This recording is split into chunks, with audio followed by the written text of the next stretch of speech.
अमल परवर्ती परिचालना आम सरकार एक जुगान्तकारी शीतल भंडार नीति आनिछंती। एही नीति शीतल भंडार चलैबार आर्थिक दिग प्रति स्पष्ट भाव में ध्यान दौछि।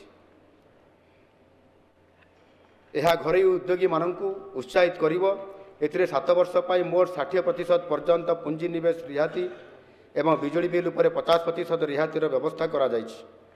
यह व्यतीत अचल शीतल भंडारर पुनरुद्धार पाई आर्थिक सहायता मध्य दियाजिवो।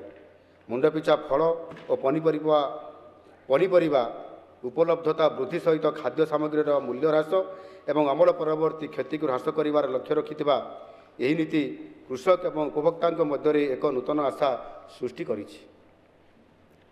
2025-26 रु 2029-30 पर्यंत शीतल भंडार को आर्थिक सहायता बाबद आम 252 कोटी टंकार प्रावधान करिछु। एही योजना रे राज्यर समस्त 58 सब डिविजन रे नूतन शीतल भंडार निर्माण सह अचल भंडार गुड़िकर पुनरुद्धार पाई व्यवस्था रही। जदि आपंक आम भिडी भल लगा तेब आम चैनल को लाइक शेयर और सब्सक्राइब करने को जमा भी भूलु नहीं।